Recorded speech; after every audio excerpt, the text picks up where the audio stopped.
warahmatullahi wabarakatuh. Ala kulli abdin sholihun wa ala nabihi sallallahu alaihi wa la khususul mu'allif hadzal kitab Allah fataha bihi ruya syai'un lillah lahul fatihah.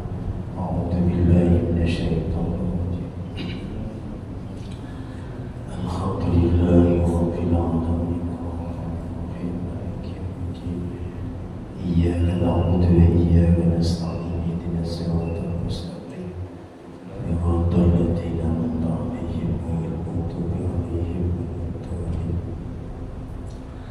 Bismillahirrahmanirrahim. Walhamdulillah alladzi ahyal islama bi ulumil ulama wa ahyal ummata bi nahdlatil ulama.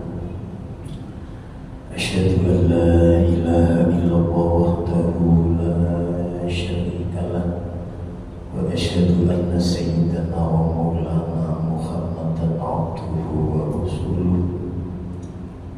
Allahumma shalli wa sallim wa barik ala sayyidina wa maulana Muhammadin wa ala alihi wa ashabihi wa man tabi'ahum bi ihsanin ila yaumiddin wa sallama tasliman katsiran amma ba'd.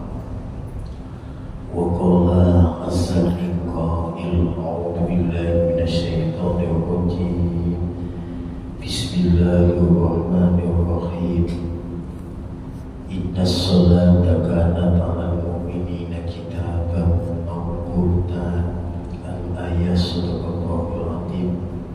Wa qala an-nabiyyu sallallahu alaihi wasallam, sallu kama ra'aitumuni usolli. Al-hadis atau kama qala. Hadrotal Isa, para alim ulama sedaya para kiai serta para santri sesuatu disebut utamane dumateng tokoh masyarakat wonten dusun menika tanpa kecuali alladzi sanina atona.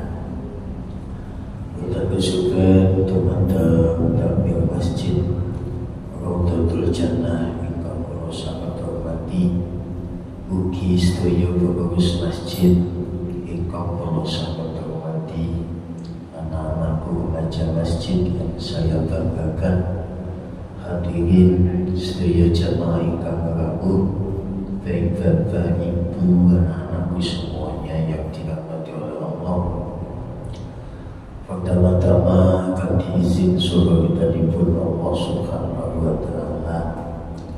Wonten dalu menika kula panjenengan tansah dipun takdir oleh Allah sehingga kita saged sesarengan rawuh sabelum ndherekaken kajian rutin kitab Safinatun Najah. Pada doa semoga atas rawuh panjenengan sedaya wonten majelis menika mugi-mugi dados amal ingkang keterami dening Allah Subhanahu wa ta'ala. Ingkang kaping kalih shalawat sareng salam mugi-mugi Allah tansah netepaken dumateng junjungan kita Rasulullah Muhammad sallallahu alaihi wasallam ingkang sampun paring pitedah dumateng kita sedaya inggih punika al-bidinul Islam wal iman. Hadirin para rawuh ingkang mulia, sebelum kita lanjutkan sesi tanya jawab, lanjutkan pembahasan yang kemarin, insya Allah hanya satu poin saja, masih berkaitan tentang takbiratul ihram.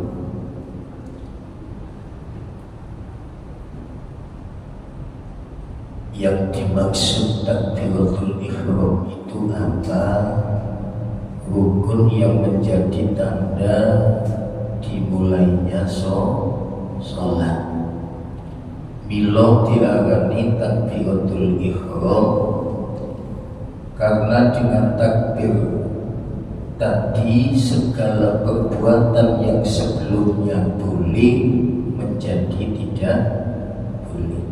Dadi nalika panjenengan wis ngucap Allahu Akbar, hal-hal yang tadinya boleh tapi wis ngucap kalimat takbiratul ihram, dadi kula panjenengan kedah fokus supados napa nalika sholat ati niku eling dhateng Gusti Allah.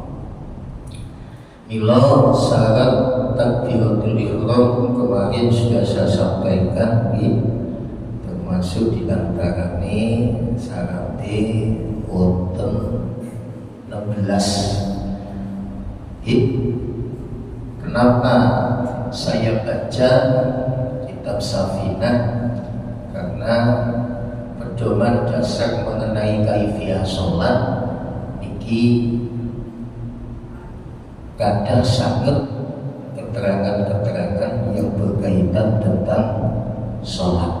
Jadi diantaranya wonten kitab Safinatul Najah. Lah samangke mantun kula panjenengan bahas berkaitan tentang persyaratan membaca takbiratul ihram yang kemarin sudah kita sampaikan. Samangke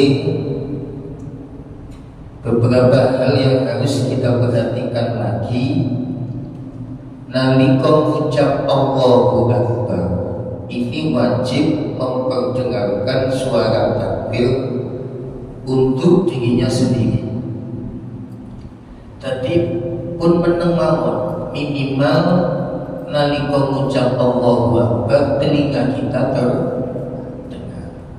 Iku diantaranya. Jadi kula panjenengan berusaha nalika mau takbir, ayo kita perdengarkan dengan ukuran telinga diri kita sendiri terdengar. Itu diantaranya. Mila wonten dawuh hadis rawahu Ahmad wal Hakim, kana yarfa'u sautahu bit takbir hatta yasma'u man khalfahu. Nalika Kanjeng Nabi takbir dengan suara keras sehingga terdengar oleh orang-orang yang di belakangnya. Iki nalika dados imam. Nalika panjenengan sembahyang ijena tetap setidak-tidaknya diperdengarkan sehingga telinga kita sendiri terdengar. Itu diantaranya. Lajeng pada saat mengucapkan takbir sunnah mengangkat tangan. Ini sunnah mengangkat tangan. Setidak-tidaknya ada 3 cara ketika orang mengangkat tangan.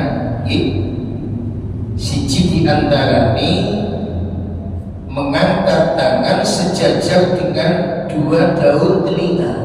Nanti ngeten Allah, dan ini daun telinga ini. Wonten sing jauh tiga ngeten Allahu Akbar. Jadi sejajar dengan daun.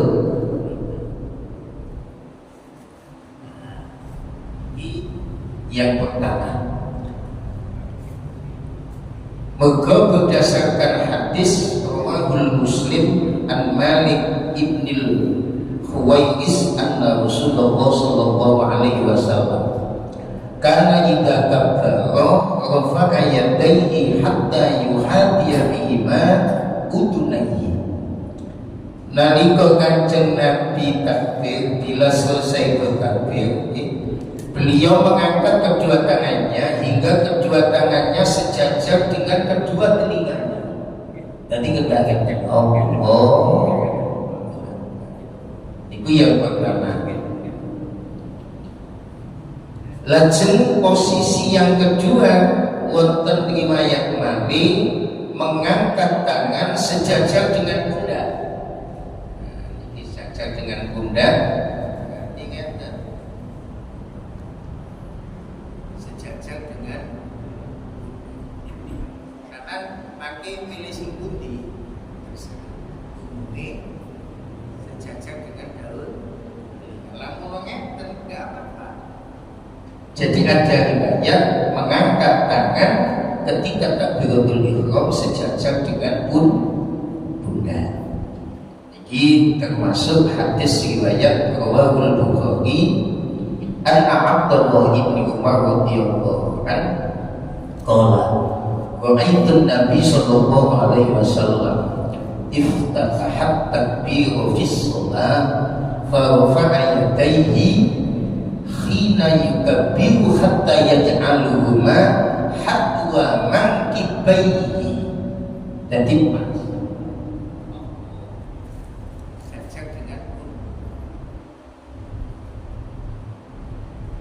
Abdullah ibnu Umar radhiyallahu anhu berkata, aku pernah melihat Nabi sallallahu alaihi wasallam memulai sholat dengan bertakbir. Lalu beliau mengangkat kedua tangannya ketika bertakbir hingga beliau menjadikan kedua tangannya sejajar dengan kedua pundaknya. Hadis riwayat Bukhari, hadis nomor 736. Ini yang kedua. Lajeng sing nomor 3 mengangkat tangan setinggi dada. Tadi pundak sama setinggi dada.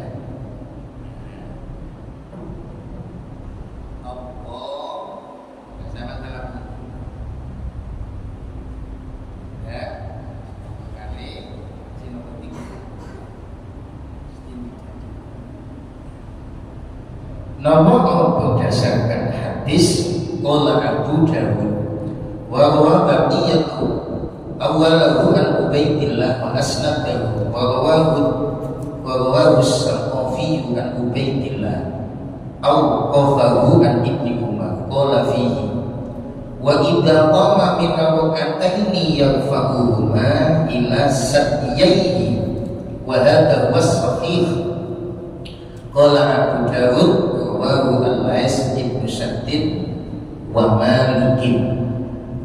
Jadi ada riwayat nalika takbir di antara ini termasuk hadis saking Abu Dawud.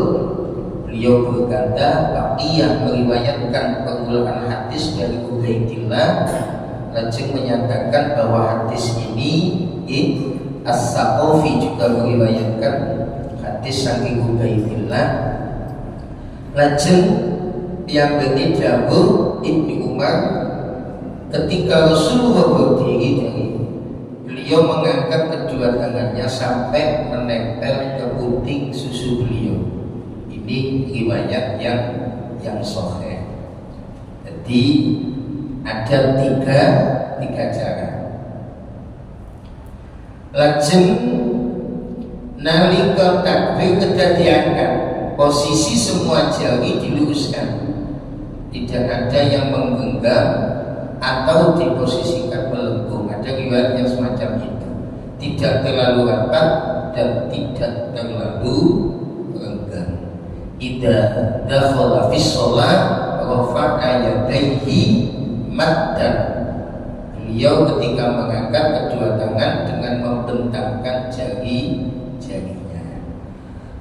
Jadi intine nalika takbir iki umumi kula panjenengan memakai dasar yang pertama, ya, mengangkat tangan sejajar dengan daun telinga. Ada riwayat tiang takbir ana dengan ada yang begitu. Nah ini pun ditiru, ya. Hanya ada 3 termasuk dikuau di antara ini mengangkat tangan sejajar dengan 2 daun telinga. Lajeng cara yang kedua mengangkat tangan sejajar dengan pundak. Yang ketiga mengangkat tangan setinggi dada. Pun maki dipun lanjutaken sesi berikutnya ya. Moga-moga ngaji stilu untuk manfaat di dunia hatta akhirah. Amin Allahumma amin. Moga.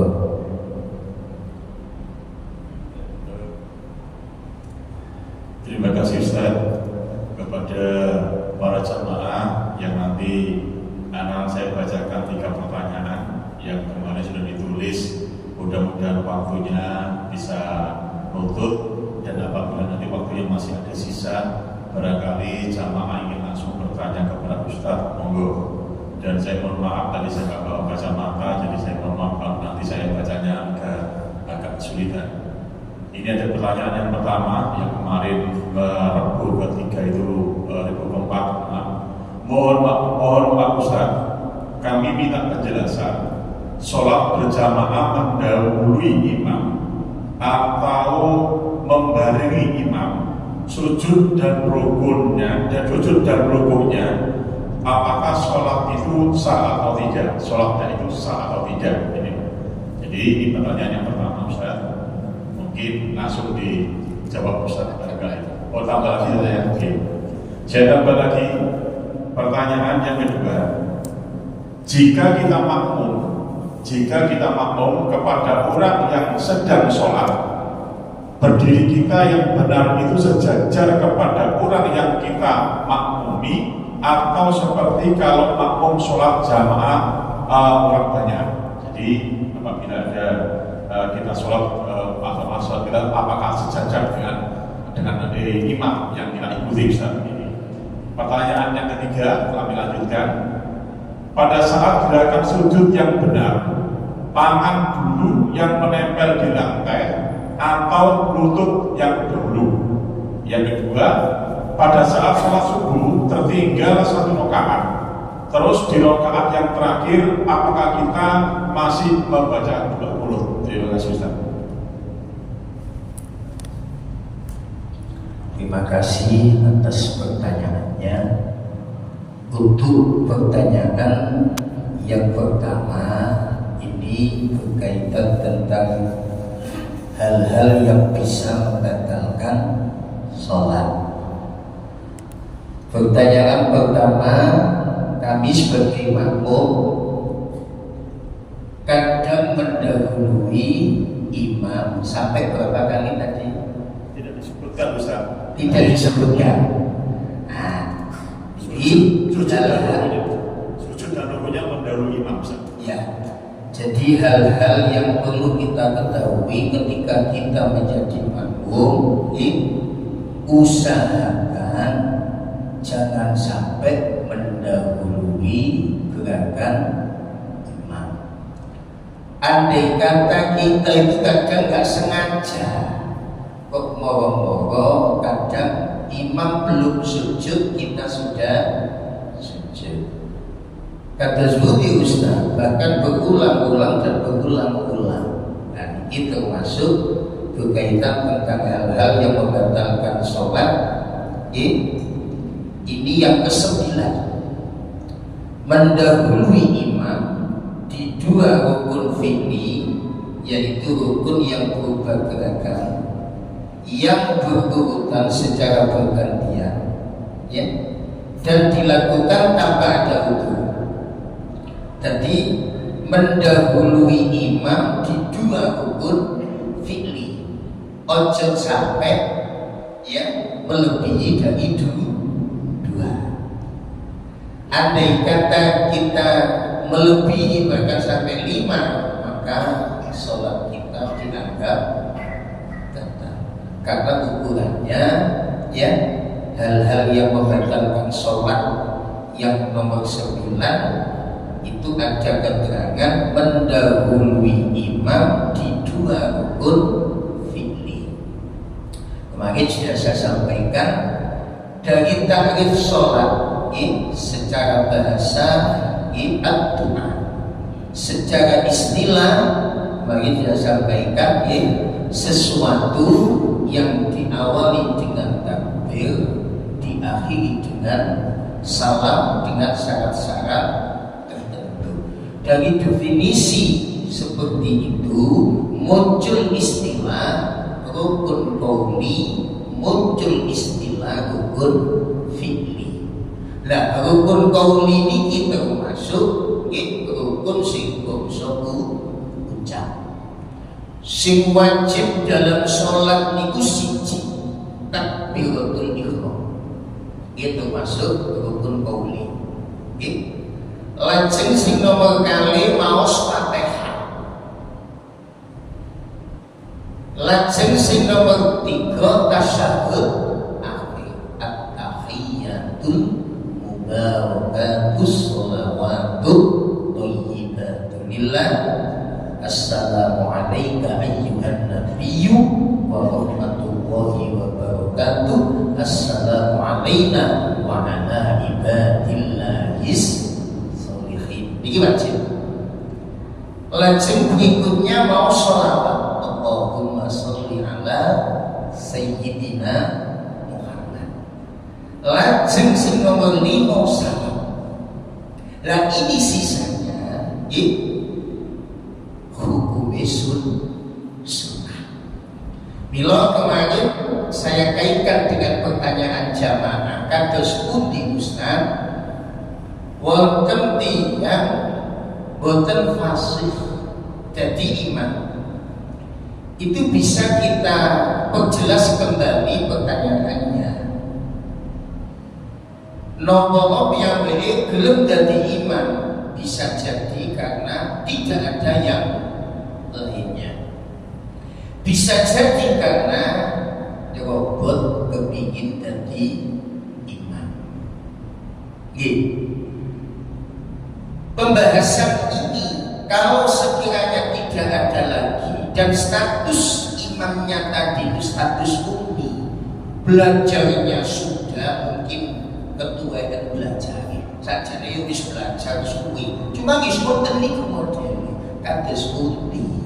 Wong wis gak ono maneh kula dikengken maju. Ya, ningali syarat begitu kathah secara kacamata fikih itu gak nyocok fikih niki mboten sah. Kan mboten.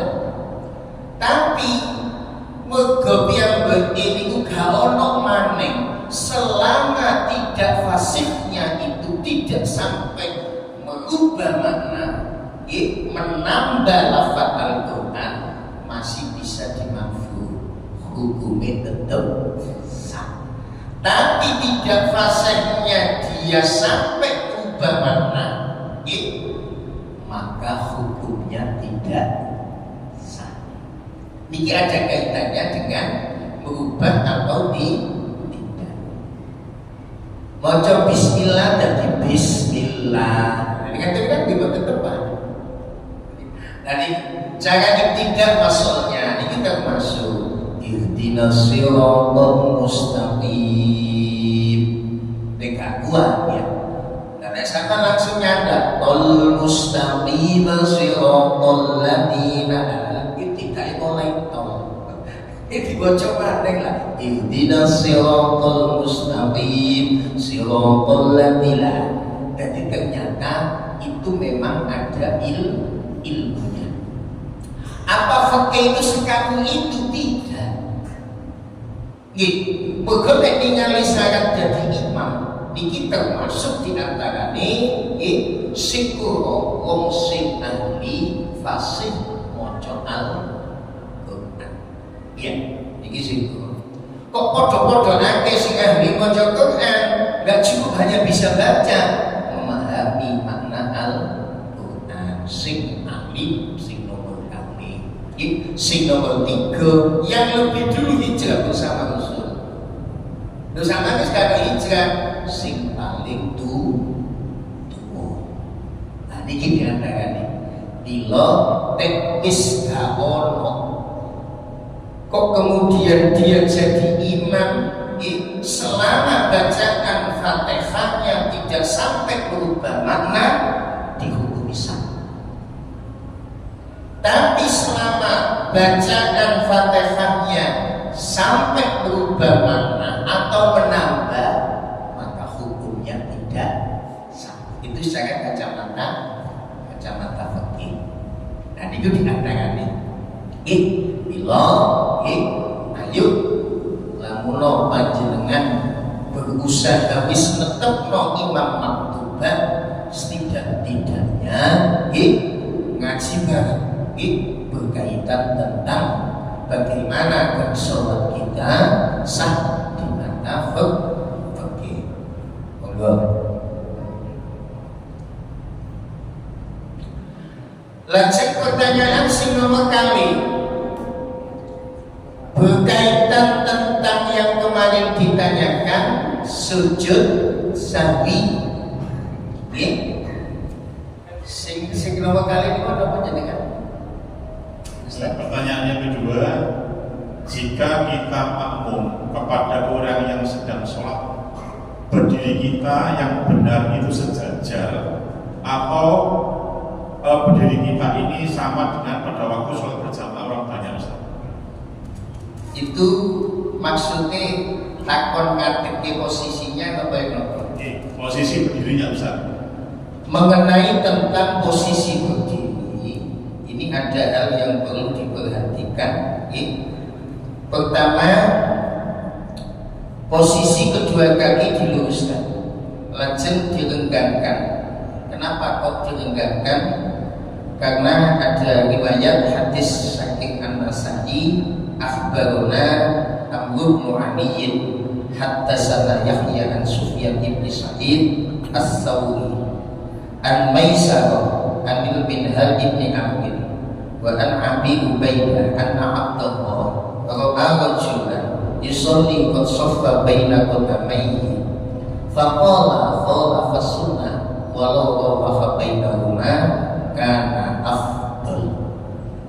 Amr bin Ali mengabarkan kepada kami dari Yahya yang menyampaikan dari Sufyan bin Sa'id as-Sawri, dari Maisarah, dari Minhad bin Amr, dari Abu Ubaidah bahwa Abdullah bin Mas'ud melihat seorang merapatkan kedua telapak kakinya ketika sholat. Dia berkata, dia menyalahi sunnah. Jadi ketika posisi berdiri jangan sampai dirapatkan. Berarti kedah diluruskan, kedah direnggangkan kayak tadi. Baca dia, direnggangkan, baca dia. Nah, kedah mengatakan. Jadi lihat hadis ini, ketika ada orang yang sholat kemudian merapatkan kedua telapak kakinya, beliau ditegur, dia khalafas sunnah. Khalafas sunnah berarti dia menyalahi aturan. Seandainya dia merenggangkan antara keduanya, karena itu lebih utama. Jadi ketika posisi berdiri, lajeng kaki diluruskan sedikit, direnggangkan. Kemudian posisi wajah kedah ditundukkan, jadi mengarahkan pandangannya ke tempat sujud. Kalau kedah memandang ke tempat sujud. Nopo kok posisi wajah harus memandang ke tempat sujud ketika berdiri? Ini juga wonten riwayat an Aisyah radhiyallahu anha qala kana Rasulullah sallallahu alaihi wasallam idza shalla ta'a ruksahu wa rama bi basarihi nahwal ardi. Rawahul Baihaqi wal Hakim wa qala sahih ala syartis Syaikhaini.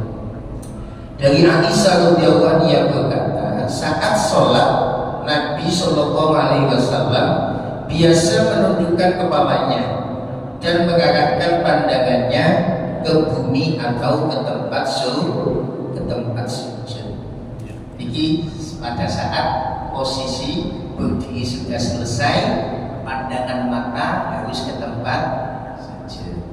Pertanyaannya begini, Ustaz. Apabila ada orang sholat sendiri, kemudian ada makmum yang mengikuti, ada jamaah yang lain mengikuti, makmum ini sejajar dengan imam yang di depan ini, apakah ada jaraknya, Ustaz? Makmum masuk ya, enggak. Ada sholat sendirian, enggak? Sekejap, ketinggalan, sholat, ya. Laten itu terus jenengan dijamin dari belakang.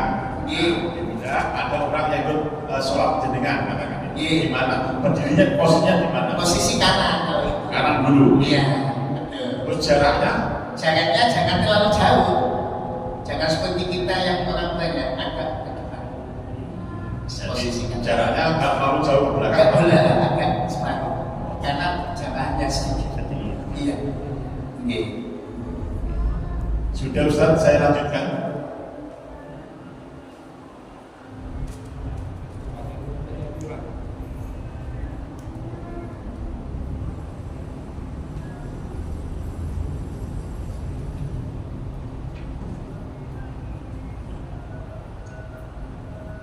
Untuk pertanyaan yang ketiga, apa tadi Bapak? Pada saat gerakan sujud yang benar, tangan dulu yang menempel di lantai atau lutut yang dahulu. Pada waktu gerakan sujud yang benar, tangan dulu atau lutut dahulu. Yang kedua, pada saat sholat subuh tertinggal 1 rakaat, terus di rakaat yang terakhir, apakah kita masih membaca doa qunut? Untuk pertanyaan yang pertama berkaitan tentang ketika kita mau sujud, yang kita letakkan tangan dulu apa lututnya, itu memang terjadi perselisihan. Cuma sini saya baca, ketika kita mau sujud, ada yang mengatakan meletakkan kedua lutut terlebih dahulu. Kemudian jadi lutut dilihat otak sing ngomong, otak sing jauh tangan di sini. Jadi untuk yang keterangan di sini meletakkan kedua lutut terlebih dahulu, kemudian baru kedua tangan. Nopo ada dasar riwayat hadis bahwa Abu Dawud wa Tirmidzi wa Nasa'i wa Ibnu Majah. Niki boten saking pendapat kula. Kami hanya membacakan sebuah riwayat-riwayat, sehingga jika terjadi perselisihan itu bukan dari kami. Memang kami baca di sebuah kitab. Namun kula malah barokah mawon. An-Wa'il ibn Hajar qala ra'aitu Rasulullah sallallahu alaihi wasallam idza sajada yaqbu rukbatayhi. Nalika Kanjeng Nabi sujud, piyambake meletakkan kedua lututnya sebelum meletakkan kedua tangannya. Wa idza nahadha rafa'a yadayhi qabla rukbatayhi. Ketika bangun maka beliau mengangkat kedua tangannya sebelum kedua lututnya. Itu diantaranya. Nah, nalika sujud, nah ini berkaitan tentang sujud kan. Tadi sudah terjawab, lutut dulu baru tangan. Lah, nalika sujud sing sempurna niku sujud yang seperti apa? Meletakkan 7 anggota tubuh ke lantai. Apa yang harus kita letakkan? Satu diantaranya dahi, 2 telapak tangan, 2 lutut, 2 ujung telapak kaki. Wonten hadis riwayat Imam Bukhari wal Muslim an Ibnu Abbas radhiyallahu anhu qala Nabi sallallahu alaihi wasallam umirtu an asjuda ala sab'ati aqdumin ala jabha wa asara biyadihi ala anfihi wal yadayn wa rukbataini wa atrafil qadamaini wala kafitasyaba wasyaq. Dari Ibnu Abbas radhiyallahu anhu, beliau berkata, Nabi bersabda, aku diperintahkan untuk sujud di atas 7 tulang. 7 tulang antara sab'atu aqdun, siji dahi, Nah dahi ini beliau menunjuk hidung dengan tangannya. Posisi nempel lambungnya mesti hidungnya kan. Aduh, oke. Lanjut dua lutut, kemudian ujung-ujung jari kedua kaki, ujung-ujung jari kedua kaki, oke. Dan kami tidak menghalangi atau melipat baju rambut ketika sholat. Lah nalika sujud harus kelapan tumak nina, ojo kesusu, oke.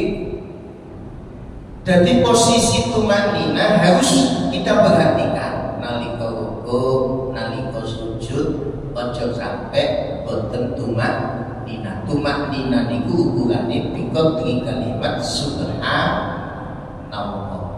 Ojo tum di kana tumak nina nih. Wonten riwayat teng kitab itu maling niku elek. Terus Kanjeng Nabi ana sak elek-eleke maling napa niku? Wong sing nyolong tumak nina nalika salat. Dadi wong nyolong tumak nina nalika salat niku terus Kanjeng Nabi sak elek-eleke maling. Nah inilah untuk mencapai kesempurnaan sholat, setidak-tidaknya senajan hukumi sunnah ojo disepelekno. Nggih. Jadi awak dhewe ya apa sekirane melu tuntunane para ulama, bagaimana kita berusaha shollu kama ra'aitumuni usolli. Nalika hadis itu nggih turun shollu kama ra'aitumuni usolli. Sholat kaya dene Kanjeng Nabi sholat. Niki wonten cita. Abi Hurairah radhiyallahu anhu Nabi sallallahu alaihi wasallam dakhala masjid nalika Kanjeng Nabi mancing masjid fadakhala rajulun. Ada seorang laki-laki mancing masjid juga. Fasalla. Lalu dia sholat. Fasallama ala Nabi setelah sholat summa ja'a fasallama ala Nabi sallallahu alaihi wasallam. Uluk salam datang Kanjeng Nabi. Faqala ijji fasolli. Nah sholatmu balenono, sholatmu maning. Fa innaka lam tusolli, karena kamu tadi belum sholat. Faroja'a fasolla kama sholat. Nalika perintah Kanjeng Nabi dikengken sholat maning, maka dia sholat lagi. Setelah selesai sholat summa ja'a fasallama ala Nabi sallallahu alaihi wasallam. Kemudian yang berurut salam datang Kanjeng Nabi. Apa jawab Rasul? Faqala ijji fasolli. Nah sholat maneng baleno. Fa innaka lam tusolli, karena kamu tadi belum bisa dinamakan sholat. Salasa sampai tiga kali. Faqala walladzi ba'asaka bil haqqi la ahsidu ghayra fa'allimni. Faqala. Kemudian Kanjeng Nabi lajeng mengajari orang tersebut bagaimana cara sholat yang baik. Idza kunta ila sholat fakabbir. Idza kunta ila sholat, ketika Anda berdiri mau menunaikan sholat, bacalah takbiratul ihram. Summa qara'a ma tayassara ma'aka minal Qur'an. Mantun maos Fatihah, maos sebagian atau surat-surat yang ada dalam Al-Quran. Summa kemudian ruku hatta ma'inna, sampai tumaknina ruku'i. Kemudian sumarfa hatta tabtadila, setelah berdiri dari ruku iktidal, berdiri tegak. Sumasjud hatta tatma'inna, kemudian sujud, kemudian tidak tergesa-gesa karena tumaknina. Kemudian sumarfa hatta tatma'inna jalisan, nalika lenggah lawan tumaknina. Waf'al dzalik fi sholatika kulliha. Dadi teknikane kados mekaten ayo ya apa kita berusaha sholat kaya dene sholate Kanjeng Lah sing jelasno salat kaya dene salat Kanjeng Nabi iki nggih para alim ulama. Termasuk di antaranya persoalan kunut. Kemarin sudah saya sampaikan, ya, kunut niku sunnah abad. Masih panjenengan boten maos kunut, nggih boten apa-apa, sah salat. Mergo hukume sunnah. Tapi mergo awak dhewe niki dari Imam Syafi'i, senajan sunnah abad tetep diwaca. Lamun lali diperintah sujud sahwi supados sempurna salat. Imam lupa, kesalahan imam. Makmum tidak ada salahnya. Ketika imam sujud sahwi, makmum harus sujud sahwi, meskipun dia tidak menjalankan kesalahan. Lamun kok imam sujud sahwi, makmum gak sujud sahwi, hukum boten sah. Tiyang dadosake imam perlu dipatuhi. Beda dengan imam, mungkin barangkali batal, beda lagi, harus ada pengganti salah satu makmum yang maju. Nah, ini persoalan khilafiyah. Panjenengan lampah ibadah haji umroh, mergo teng mriku niku madhab Abu Hanifah, salat subuh tanpa kunut. Bagaimana Ustaz? Ya kita mengikuti sama, enggak apa-apa. Kalau sekiranya imam nalika matun ruku iktidalnya lama, enggak apa-apa kita membaca kunut. Lamun ka'atal kunut bi rabbana atina fid dunya hasanah. Napa kok ana kunut? Niki wonten peristiwa, ada kronologi. Nalika Kanjeng Nabi niki ditampi salah satu kabilah. Dia sudah bercerita kepingin manjing Islam, kepingin diutus juru dakwah. Kanjeng Nabi tidak bakal bunga. Akhirnya alhamdulillah diutuslah 70 ahli sufa apal Quran. Ternyata apa? Di tengah perjalanan apa yang terjadi? Ternyata tiang golwau ame ipok-ipok. Utusan Kanjeng Nabi yang jumlahnya 70 hamil Quran ahli sufa niku dibantai kabeh. Yang selamat cuma satu. Iku diantaranya Ka'ab bin Zaid al-Ansori. Jadi ningali peristiwa kados mekaten Kanjeng Nabi niki gelo, kok cek mentolowi juru dakwah dipateni wong 70 sing slamet siji. Akhire Kanjeng Nabi donga kunut. Kunut niku wonten istilah kunut subuh, kunut witir, kunut nazilah. Jangan ningali samake dulu-dulu Palestina teraniaya. Kados pundi awak dhewe sebagai kepedulian kita kepada sesama umat Islam, setidak-tidaknya melok donga. Lah panjenengan kunut nazilah setiap waktu gak apa-apa. Sampai baca betul apa-apa. Mergo niku kunut nazilah. Kanjeng Nabi nalika melihat peristiwa di pantainya 70 ahli sufa juga Rasulullah. Kanjeng Nabi ini gelo, kocek tentowi sampai boten lesak lah. Maos kunut nazilah. Paham? Nah, kunut yang kita baca pada saat subuh itu kunut subuh. Saya sih ditanya, Ustaz, kenapa teknis teko kalimat Allahumma hdina fiman hadait, wa'afina fiman afait, wa tawallana fiman tawallait, wa barik lana fima a'tait, wa qina bi rahmatika syarra ma qadait. Lajeng fa innaka la ta'tika oleh dikirno. Ternyata diamati dalam doa kunut subuh itu ada dua istilah. Ada ad-doa yang saya tadi baca itu harus dikeraskan. Lajeng selanjutnya niku dikengken ojo gen.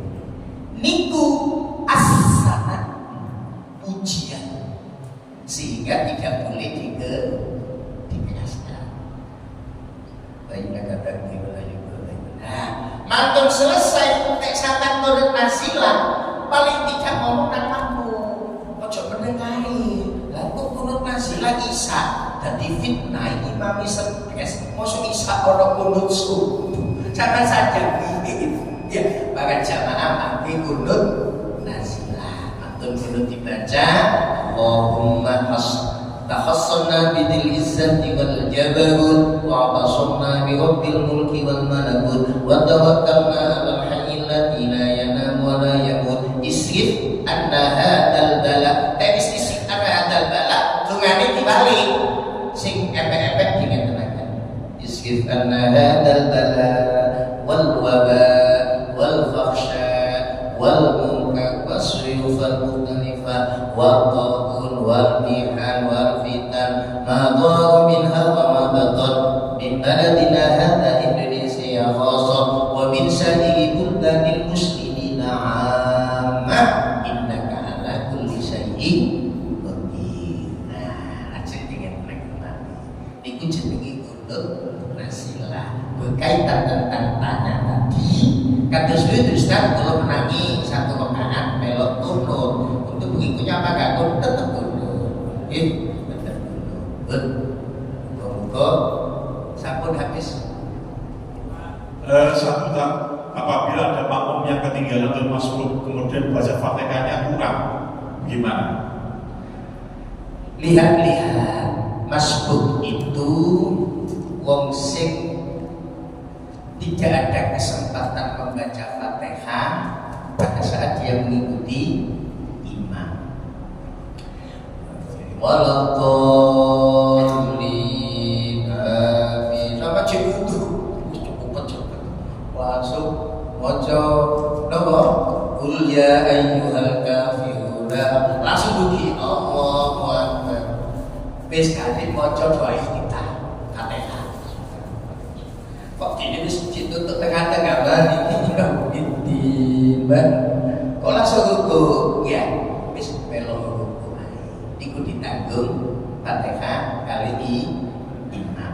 Tapi nek nyantai-nyantai sampean makmum muafik yo kana pola Allahu akbar lamun yo sampai Allahu subhanahu lam eling aku maca Fatihah maca sekiranya maca sampai melebihi 2 rukun tinggi. Jadi kalau Ustaz, jadi moga-moga ngaji sediluk untuk masyarakat ini ngaji sedisiap pada akhirah. Amin.